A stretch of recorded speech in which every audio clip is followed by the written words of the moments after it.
소망의 하나님이란 주제로 말씀을 같이 나누도록 하겠습니다. 소망의 하나님. 이 시애틀 지역에 특별한 단어가 하나 있습니다. 보잉 버스트라라고 하는 단어가 있어요.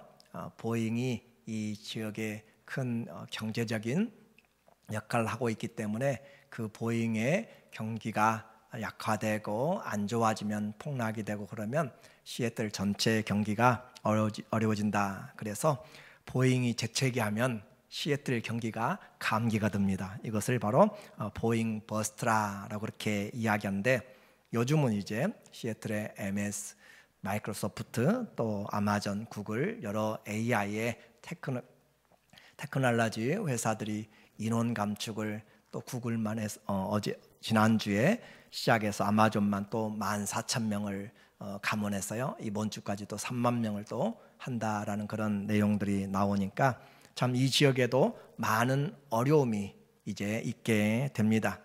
뿐만 아니라 나라에도 많이 사방이 우겨 쌓였죠. 거버먼트 셧다운이 32일째 들어가고 있음으로써 수천만의 사람들이 불편함과 또 경제적인 위기, 또 뿐만 아니라 여행의 비행기들이 많이 캔슬되고 또 취소되기도 하고, 그뿐만이 아니죠. 갈수록 더 이제 34년 정도 핵 확산 금지를 통하여서 핵무기 실험을 금지했었는데 이제 그것이 오픈되고 경쟁적으로 다시 핵무기 실험이 시작되는 그런 위기에 되어 있습니다.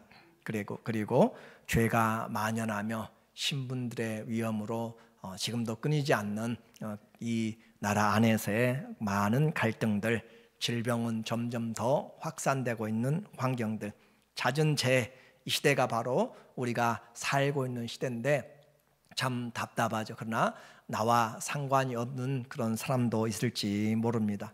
이 시대의 가장 큰 문제는 이런 경제적인 것보다 더 중요하게 절대적인 진리라고 하는 그 절대 진리를 사람들이 인정하지 않고 믿지 않는다라고 하는 거예요. 그렇기 때문에 내가 원하는 것이 정의가 돼버린 것이었고, 내가 원하면 내 자유면 다른 사람에 대해서는 상관하지 않게 된다라고 하는 그런 시대가 바로 무서운 것이에요. 그것이 바로 우리가 살고 있는 어려운 시대인데, 우리와 비슷하게 또 아니면 우리보다 더 힘든 시대를 살았던 사람을 오늘 통하여서 하나님의 말씀을 같이 보려고 해요. 에스겔이 사는 시대에 그 나라는 전쟁이 정말 끊임없이 일어나고 있었습니다. 그래서 강한 바벨론의 나라가 이스라엘을 3번씩 침입하면서 포로로 잡아가고 결국에는 나라가 멸망하는 그 시기에 살았던 에스겔 선지자, 그리고 급기야는 포로로 끌려갔고, 그리고 그곳에서 포로된 지 5년째 기원전 593년경에 하나님이 에스겔의 입을 막아서 벙어리가 되라 라고 그렇게 이야기해요. 이유는 하나입니다. 이 백성이 하나님이 말씀을 해도 듣지 않기 때문에 하나님이 입을 막아버리고, 그래서 그것을 하나님이 표현으로 선지자에게 상징적으로 나타내고 있는 거예요. 어느 날 갑자기 에스겔이 포로지에서 바벨론의 포로 수용소에서 살면서 말을 하지 않습니다. 왜 당신 말 못해요? 말을 못해요. 그런데 어떨 때 할 수 있는가? 하나님이 말씀을 주실 때, 하나님이 에스겔에게 말씀을 주실 때 그 입이 열어서 하나님이 이렇게 말씀하시니라 라고 그렇게 말씀하고는 또 입을 딱 닫아요. 닫고 싶어서가 아니라 하나님이 입술을 막아버리는 그런 상황. 그리고 또 시간이 지나가면서 자기 아내가 포로된 지 한 9년 정도 됐을 때 아내가 갑자기 죽음을 당하게 됩니다. 그것도 하나님이 그의 선지자의 아내를 빼앗아 감으로써 내가 가장 사랑하는 자를 내가 빼앗은 그 아픔, 그럼에도 불구하고 너는 그녀를 위해서, 아내를 위해서 슬퍼하지 말라라고 하는 거예요. 이것이 무슨 뜻인가? 내가 이스라엘의 가장 사랑하는 것을 뺏으리라. 그것이 뭐죠? 이스라엘의 성전을 하나님이 빼앗아 간다 그 말이에요. 그래서 예루살렘의 성전을 내가 망하게 할 것이다. 그러나 너희를 위해서 곡할 사람도 없을 것이다 라고 하는 그들의 불신앙에 대한 심판을 하나님이 에스겔을 지금 포로지에서 그의 삶을 통해서 이야기하고 있어요. 그리고 드디어 포로된 지 12, 13년이 지나고 나서 그에게 저 멀리 떨어져 있는 곳까지 도망 나온 포로가 도망된 사람이 와서 에스겔에게 이야기합니다. 우리의 나라가 멸망하였습니다. 하나님의 성전이 불탔습니다 라고 말할 때 그의 입이 다시 열리기 시작하면서 이제 하나님의 메시지들을 증거하기 시작하는 이 에스겔의 모습, 참 힘들고 어렵습니다. 우리만 이렇게 지치고 힘든 것이 아니라 성경에 나와 있는 사람들, 그 시대 각각의 사람들이 각각 어려운 삶을 살았어요. 그러나 한 가지는 분명했어요. 하나님이 계셨고 우리의 믿음이 있었다라고 하는 사실이에요. 환경이 아무리 어렵든지 우리는 어떻게 살아야 할 길을 분명히 말씀하고 있어요. 하나님이 말씀하시면 그 말씀대로 살면 우리에게 소망이 있습니다. 그래서 주님이 오늘 37장을 통하여서 우리에게 하나님이 다 잃어버리고 죽어가는, 이미 죽은 것과 같은 그 심령에, 그들의 나라에게 하나님께서 소망을 심어주는 삶으로 오늘 말씀하고 있어요. 이제 우리에게 묻습니다. 나에게는 소망이 있는가? 우리에게 지금 소망이 있는가? 라고 생각할 때 많은 생각들이 교차가 될 것이에요. 한번 우리 상황들을, 제가 처음 서두에서 이야기한 것처럼 사방이 우겨쌈을 당한 것 같은 그런 어려움들이 있습니다. 실제적으로 그래요. 그렇게 많은 우리의 성도들 중에 자녀도 영주권을 신청하고 그런 상황에서 진행이 되지 않고 몇 년을 어떻게 기다려야 할지, 언제 또 체포가 될지 모르는 그런 상황들도 있고, 또 이와 같은 어려운 일들이 각각에 있게 되는 거죠. 그것만이 아니라 우리의 몸도 얼마나 안 좋은지. 자, 이제 상황을 보니까 오늘 1절에 말씀하고 있어요. 이들의 상태가 어떤지. 여호와께서 권능으로 내게 임재하시고 그의 영으로 나를 데리고 가서 골짜기 가운데 두셨는데 거기 뼈가 가득하더라. 거기에 뼈가 가득한 골짜기로 지금 하나님이 에스겔을 영으로 이끌고 갔다. 우리에게는 영적인 그런 하나님의 그 일들이 있다라고 하는 거죠. 2절에 나를 그 뼈 사방으로 지나가게 하시기로 본즉 그 골짜기 지면에 뼈가 심이 많고, 그 골짜기를 보여주는데 뼈가 가득 찼다는 거죠.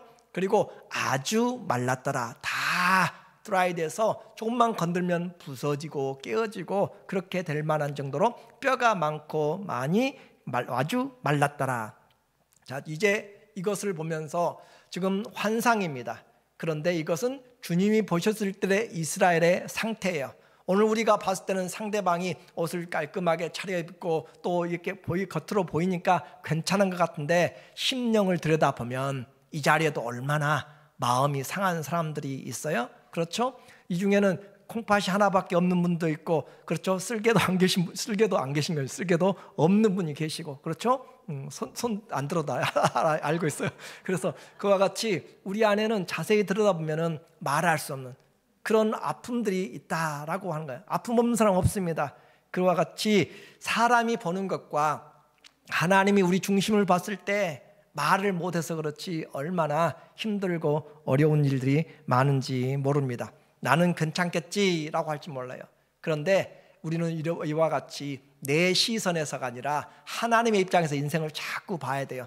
나는 잘 살아가고 있는지 하나님의 말씀의 거울을 통하여서 잘 봐야 제대로 볼 수 있어요. 사람들이 볼 때는 당신 좋습니다, 보기 좋아요, 아주 그렇게 한다고 해서 정말 잘 사는 것이 아니에요. 교회도 마찬가지예요.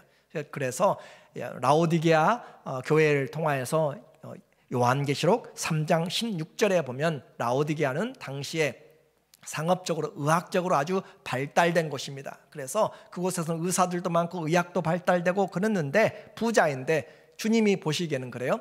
네가 이같이 미지근하여 뜨겁지도 아니하고 차지도 아니하니 내 입에서 너를 토하여 내치리라. 자, 교회에 아주 부자들도 많이 있어요. 아주 건강한 사람들도 육신적으로 많이 있어요. 교회 사람들도 있어요. 그러면 교회가 참 좋습니다, 아주 훌륭해요 라고 생각할지 모르는데, 그런데 주님이 보셨을 때는 어때요? 그들의 믿음이 뜨겁지도 않고 차지도 않아요. 하나님 없이도 얼마든지 살아갈 수 있는 경제적인 조건도 돼 있고, 하나님 부르지 않아도 몸이 건강해요. 그리고 하나님 없어도 세상 살아갈 만해요. 신앙에 대해서 특별한 열정이 없어요. 그런데 그들을 보면서 주님이 말씀하시기를, 네가 말하기를 나는 부자라, 부요하여 부족한 것이 없다 하나 네 곤고한 것과, 이제 하나님의 말씀이, 주님의 말씀이야. 너의 곤고한 것, 사방이 가로막혀 있는 것이잖아요. 너의 곤고한 것과 가련한 것과 가난한 것과 눈먼 것과 벌거벗은 것을 알지 못하노다. 특별히 안약, 안과가 안약이 발달해서 그곳에 있지만 정말 그 너희들은 눈이 멀었다라고 할 정도로 주님의 평가는 우리에게 가장 중요한 것이 됩니다.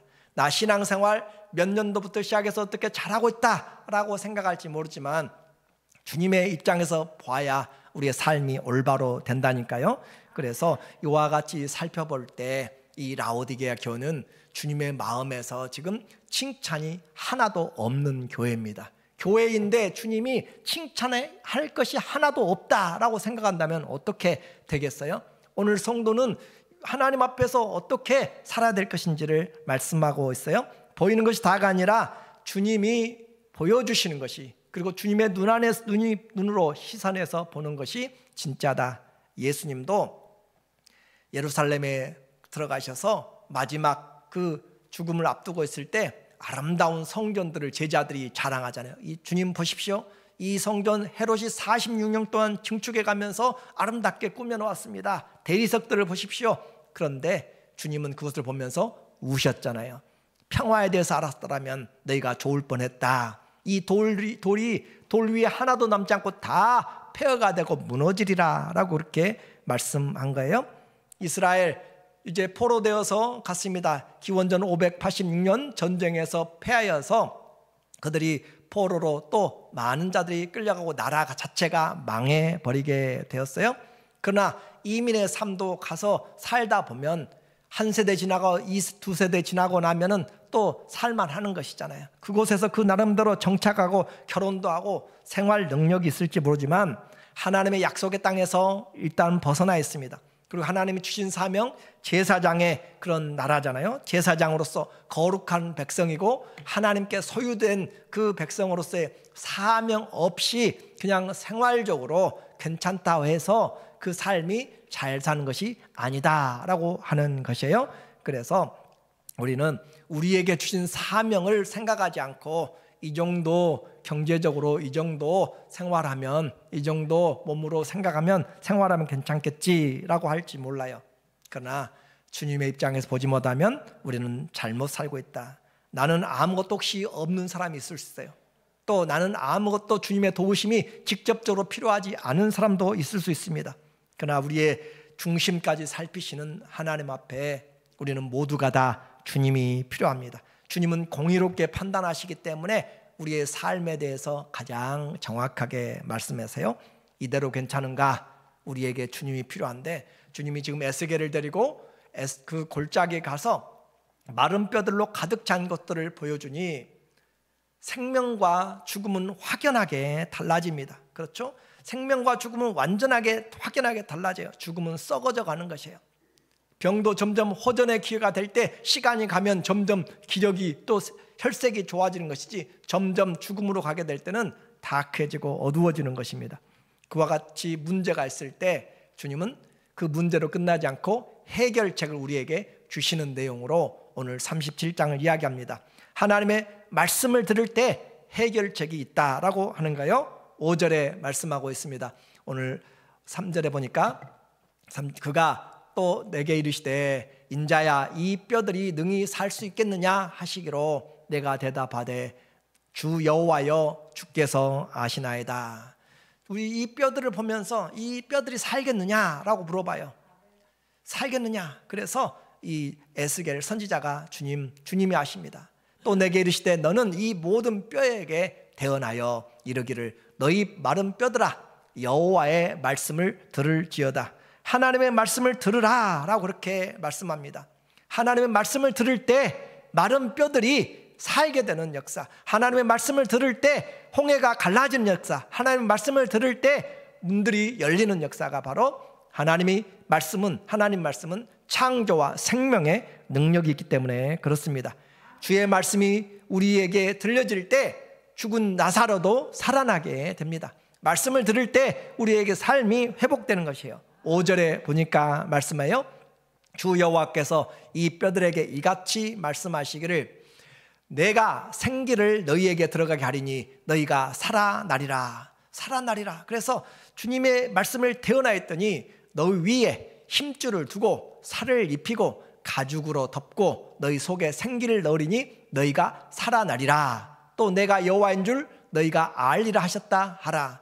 하나님이 이 말씀을 주시면서 저는 맨 처음에 제가 성경을 계속 반복하면서 읽었을 때 제일 처음에 기억됐던 이 에스겔서 37장 이 본문을 읽고 부활의 개념을 얼마나 제가 감사했는지 모릅니다. 부활, 말로만 부활이 아니라 하나님이 에스겔에게 이와 같이 마른 뼈 같은 자들도 하나님이 말씀하니까 없던 힘줄이 생기고 살이 입혀지고 가죽으로 덮이게 되면서 그리고 살아난다라고 하는 이 놀라운 부활의 그 체험을 이 성경에서 보게 되는 것이죠. 다 흩어져서 없는 것 같은 그런 존재, 여기는 뼈라도 남아있잖아요. 뼈도 보이지 않고 다 사라져버린 그렇게 돼 있는 존재조차도 하나님이 말씀하시면 모든 피조물들은 다 듣게 되어 있습니다. 요한복음 5장 58절에 우리에게 말씀하고 있어요. 요한복음 5장 58절에 주께서 말씀하시면 그 마른 뼈들이 이를 놀랍게 여기지 말라. 무덤 속에 있는 자가 다 그의 음성을 들을 때가 오나니. 무덤 속에 죽어있는 자들이 있잖아요. 다 죽어있는 자들인지 누구든지 하나님의 말씀, 예수님의 말씀을 들을 때가 온다. 최후의 심판 날이죠. 그리고 또 계시록 20장 13절에 바다가 그 가운데에서 죽은 자들을 내주고, 바다에 빠져서 죽은 사람들, 전쟁터에서 해전에서 수많은 사람들이 죽었을 것을 대표적으로 이야기한 것이에요. 또 사망과 음부도 그 가운데서 죽은 자들을 내주매 각 사람이 자기 행위대로 심판을 받고, 죽음으로 불타버리고 없어지고 사라져버린 모든 것들도 우리가 필름을 다시 거꾸로 돌리는 것처럼 주님이 말씀하시면 전부 다 내놓게 돼 있어요. 그래서 예수님은 산 자와 죽은 자를 심판하시는 주님이십니다. 이와 같이 주님이 우리에게 말씀하시니까 모든 존재들이 다 주의 말씀을 듣고 주 앞에, 하나님의 말씀 앞에 모든 입으로 무릎을 꿇고 모든 입으로 나의 주님으로 고백을 하게 되는 것이에요. 이와 같은 말씀으로 끊어졌던 호흡이 다시 살아나게 돼요. 다 이제 힘줄이 생겼습니다. 그리고 살을 입혔어요. 그곳에 주님께서 마치 아담을 만들고 주님이 생기를 불어 넣으시니 생영이 된지라, 살아있는 사람이 된 것처럼 그 뼈들을 하나님이 살려내시고 그곳에 생기를 집어넣으니까 그들이 살아서 움직이더라. 9절에 오늘 놀라운 표현의 말씀이죠. 9절 말씀에 봅니다. 9절 말씀을 보면은 오늘 읽었던 내용이에요. 그 본문을 통하여서 또 내게 이르시되 인자야 너는 생기를 향하여 대언하라. 생기에게 대언하여 이르기를 주 여호와께서 이같이 말씀하시기를 생기야 사방에서부터 와서 이 죽음을 당한 자에게 불어서 살아나게 하라 하셨다 하라. 이에 내가 그 명령대로 대언하였더니 생기가 그들에게 들어가매 그들이 곧 살아나서 일어나 서는데 극히 큰 군대더라 라고 그렇게 말씀하고 있어요. 죽어있던 자들에게 생기를 불어넣으니까 그들이 이스라엘의 군대가 되었다. 이스라엘의 새로운 포로 되어서 소망도 없고 그런 자들이 다시 살아서 하나님의 큰 군대가 되었다라고 말씀하고 있습니다. 오늘 우리에게 인생을 의지하지 말라. 선지자들의 모든 말씀이잖아요. 특별히 이사야 2장 20절에서는 너희는 코에 호흡을 달고 사는 사람들을 그들을 의지하지 말라. 그들의 인생은 1년, 2년, 3년 그렇게 수에 갇힐 가치가 없다. 왜냐하면 그 호흡이 끊어지면 그냥 다 잠들어 버리기 때문에.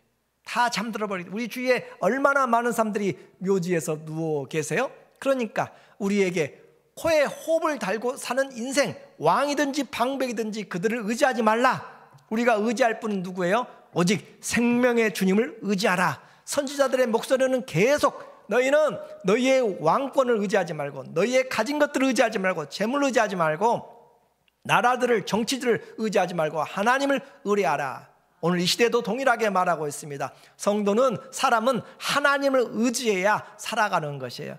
우리 아무리 건강해도 호흡 내 마음대로 못해요. 지금 내가 깊은 숨을 쉬고 내뱉고 마음대로 할 수 있는 것 같아도 하나님이 때가 돼서 걷어가시면 한 호흡을 못한다니까요. 그 짧은 한 호흡을 못하는 것이 인생이기 때문에 우리를 숫자에 셀 만한 가치가 없다. 코에 호흡을 달고 사는 인생을 의지하지 말라. 지금도 내 호흡을 내가 내 것인 것으로 착각하면서 살면 우리는 오해를 가지고 살아가는 것. 호흡도 내 것이 아니라 주님께로부터 주신 것입니다. 주님이 취하시면 아무것도 없이 그냥 잠들어 버리게 되는 거예요. 이제 우리에게 말합니다. 인생 의지하지 말고 인생의 위기에서 더욱 코에 호흡을 주시고 생기를 주시는, 나사로를 다시 불러내시는 것처럼 생기를 주시고 생명을 주시는 그 하나님을 의뢰하는 것이 인생의 가장 중요한 소망이다라고 하는 것이죠. 그래서 우리에게 삶을 살면서 에스겔도 또 우리도 또 사도 바울도 정말 험난한 시간들을 겪어냈습니다. 고린도후서 1장 8절에 보니까 형제들아 우리가 아시아에서 당한 환난을 너희가 모르기를 원하지 아니하노니 힘에 겹도록. 자, 힘들 때 얼마나 지쳐요.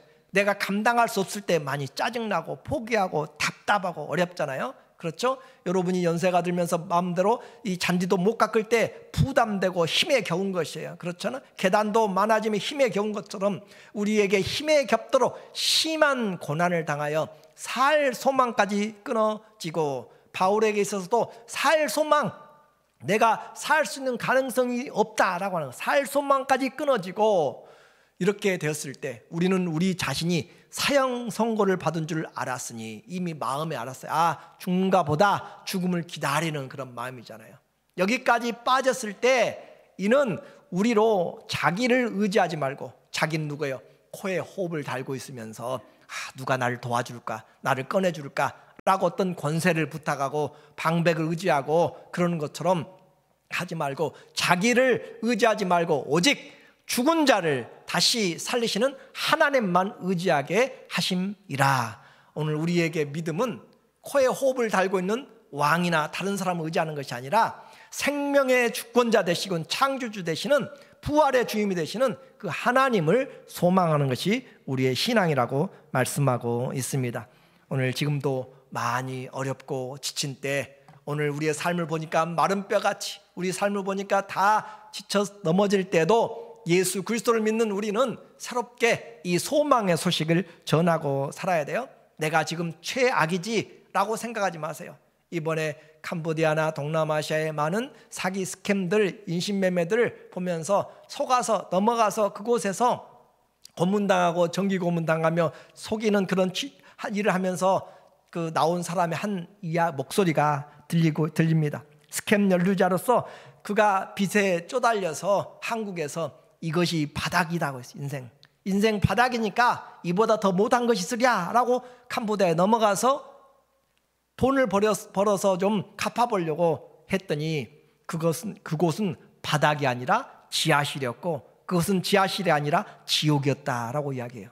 오늘 내게 인생에서 내가 바닥 같아도 아니요, 그보다 더 깊은, 더 험난한 그런 죽음의 골짜기들이 있습니다. 그러므로 우리는 하나님 안에서 내게 바닥 같고, 요나가 바닷속에서 물고기 가운데서 아무것도 보이지 않는 바닥 같아도 그러나 하나님을 소망하며 부를 때 하나님이 물고기를 토하여 내게 만들고 바다에서 구원을 베푸시고 사자굴에서 하나님이 다니엘을 건져내신 것처럼 우리의 삶에도 하나님이 우리에게 빛 비추시면 죽은 자들 가운데서 일어나게 되는 것이고 삶이 소망을 갖게 됩니다.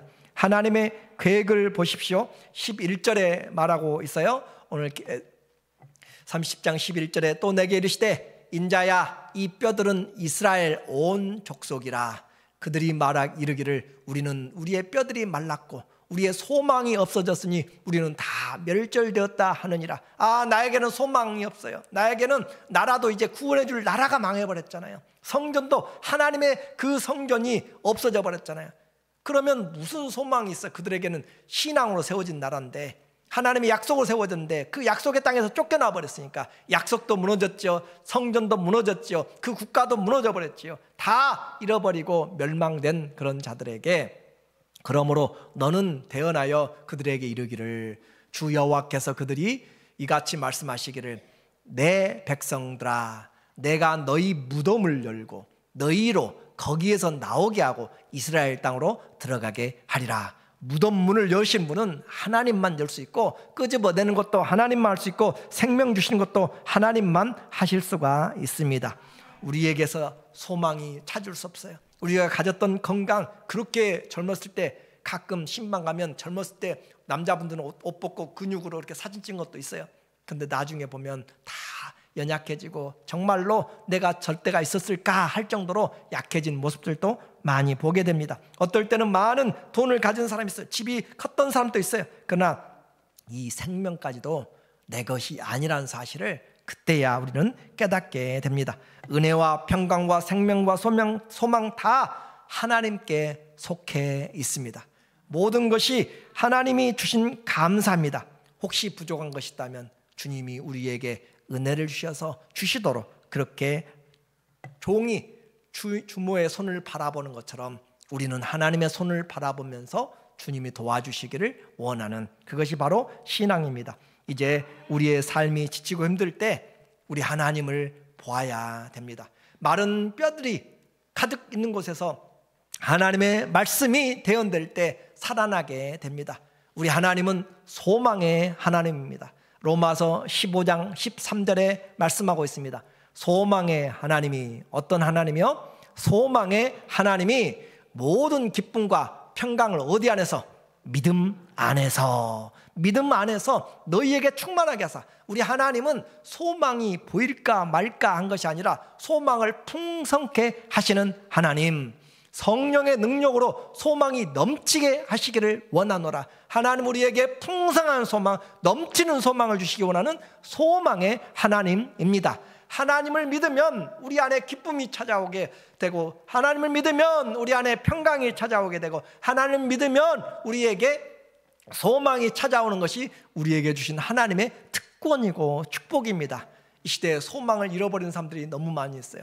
소망이 무엇입니까? 물어보면 건강이죠. 물론 건강입니다. 소망이 무엇입니까? 물어보면 우리는 이렇게 대답해도 하나님이 소망입니다. 하나님이 소망입니다. 말씀이 소망입니다. 믿음이 소망입니다. 사랑이 소망입니다. 그렇게 외칠 수 있다면 우리의 보이는 것들로 계산하지 않고 하나님으로 인하여서 소망이 넘치게 됩니다. 소망의 하나님이, 로마서 15장 13절에 소망의 하나님이 우리의 모든 기쁨과 평강을 믿음 안에서, 그래서 믿음이 떨어지면 뭐가 사라지는 거예요? 소망이 식어져 가는 거예요. 믿음이 없으면 소망이 식어져 가니까 살 의욕이 없습니다.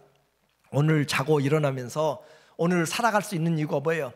내일이면 좀 좋아지겠지, 그렇잖아요. 내일이면 내가 만날 수 있겠지, 내일이면 뭐 할 수 있겠지, 좀 좋아지겠지라는 그런 소망이 있으니까 하루하루 소망 때문에 살아가는 거잖아요. 인생에서 가장 참혹한 것이 뭐예요? 소망을 빼앗겨버린 거잖아요. 살 소망을 잃어버리면, 살 의욕을 잃어버리면 아무것도 작동하지 않습니다. 우리에게 소망은 우리를 큰 진흙구덩이에서 일으켜 세우는 능력이 되는 거예요. 그리고 하나님 그 소망을 우리에게 충만하게 주시기 원합니다. 사방이 우겨싸인 것 같아도 우리가 알거니와 하나님을 사랑하는 자, 곧 그 뜻대로 부르심을 입은 자들에게는 모든 것이 합력하여 선을 이루느니라. 하나님은 선을 이루시는데 전능자이십니다. 전문가이십니다. 창조주십니다. 올마이티 가시예요. 그러므로 우리는 그 하나님을 바라보면서 하나님이 소망의 하나님, 그 소망이 하나님, 세상 소망이 아니라, 없어진 소망이 아니라 산 소망이 풍성하신 하나님,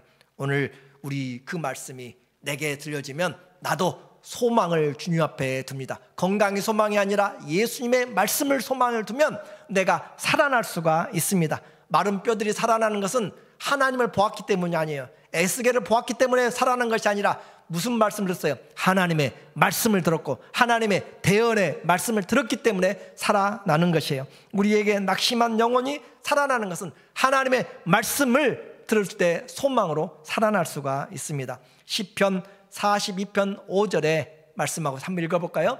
내 영혼아 네가 어찌하여 낙심하며 어찌하여 내 속에서 불안해하는가. 우리는 지금 불안하고 낙심한 사람들에게 말하고 있어요. 너는 누구에게 하나님 소망을 두라고요? 하나님께 소망을 두라.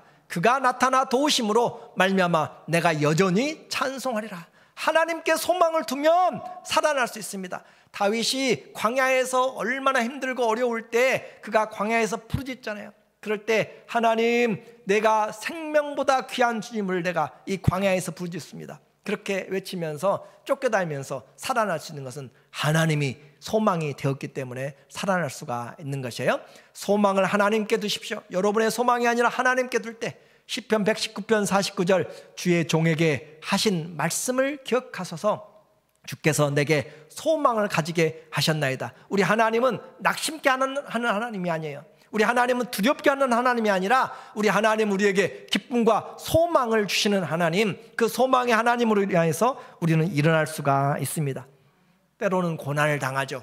때로는 어려움을 당해요. 그러나 로마서 5장 3절 4절에도 환난 중에도 우리가 기뻐하나니, 환난은 인내를 만들어내고, 또 환난은 인내는 연단을 만들어내고, 연단은 소망을 이루는 줄을 우리가 알미라. 우리에게 환난의 끝은 소망으로 나오기 때문에 우리는 담대하게 살아갈 수가 있습니다. 우리에게 복의 근원, 또 모든 원천은 바로 하나님 말씀과 그 하나님입니다. 우리 소망 어디에 두자고 그랬어요? 하나님께 두자고 그랬습니다. 시편 39편 7절 말씀입니다. 주여, 이제 내가 무엇을 바라리요? 나의 소망은 주께 있나이다. 이 고백은 내가 많은 걸 가지고 있으면 나오지 않습니다. 내가 돈을 많이 가지고 있으면 주님 소망이 되잖아요. 뭐가 소망이에요? 돈이 소망입니다. 내가 관계들을 많이 가지고 있으면, 전화 한 통이면 그 관계가 소망이에요. 이 모든 걸 가지고 있으면 주님이 소망되지 않습니다.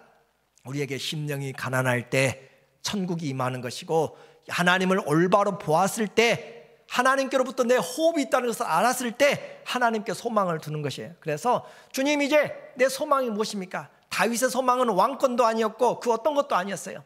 하나님이 소망이었습니다. 여러분의 소망, 돈이 없어요, 물질이 없어요, 재능이 없어요, 모든 것이 없을 수 있어도 하나님께 소망을 두는 것은 믿음입니다. 그 믿음을 가지고 나가기를 원합니다. 시편 39편 5절 아니고 나의 영혼아 잠잠히 하나님만 바라라. 무릇 나의 소망이 그로부터 온다. 62장 5절이에요. 62편 5절에 나의 소망이 잠잠히 하나님께로부터 온다. 우리의 소망이 하나님께로부터 온다. 그러므로 오늘 우리의 주의 말씀은 밤새도록 수고하고 애써도 아무것도 잡지 못한 베드로의 인생에서도 주의 말씀을 의지하여 그물을 내렸더니 그물 가득히 고기가 잡혔습니다. 내 믿음이 너를 구원하리라 라고 말씀합니다. 우리의 소망을 하나님의 말씀에 두면, 우리는 그 말씀이 내 영혼과 육체에 들려지면 일어나게 되는 것이, 그리고 소망을 하나님께 두면 예수님이 우리의 소망입니다. 골로새서 1장 25절 27절에도 그 비밀은 바로 너희 속에 있는 예수 그리스도시라.